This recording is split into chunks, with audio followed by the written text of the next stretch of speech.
बजिसक्यो 6 बजिसक्यो एउटा वाटर क्रसिङ आयो अब यहाँबाट चाहिँ तरो गरेर सुरु हुँदैछ फेरि नाक्चुने उकालो आयो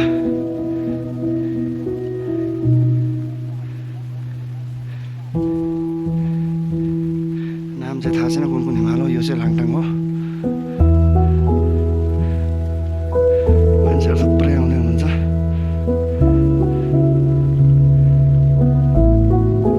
धेरै नै माथि आइसक्यो अब चाहिँ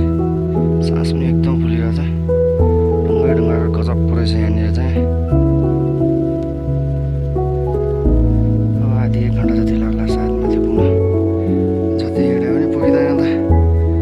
अझै यहाँसम्म पुग्नु पर्ने छ ल हिउँहरू देखियो अब चाहिँ मजाले मान्छेहरू जाँदैछन् त्यहाँ माथि पुगिसके यहाँबाट देखिरहेको छ क्यान्जन गुम्बा यहाँनिर देखिरहेको छ क्यान्जन गुम्बा त्यहाँबाट आएको अघि हामी 3 घन्टा लाग्यो पिक आइपुग्यो एकछिन चाहिँ यहीँ तल बस्यो 10-15 मिनट जति चाहिँ अब यताबाट हेऱ्यो भने चाहिँ 360 डिग्री नै हिमालै हिमाल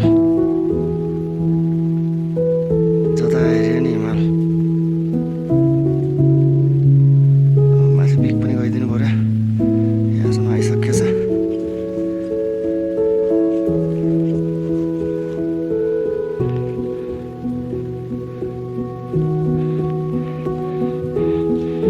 रावण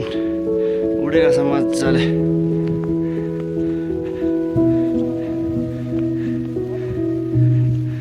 फोटो सेसन हुँदैछ अब मस्तले केटाहरूको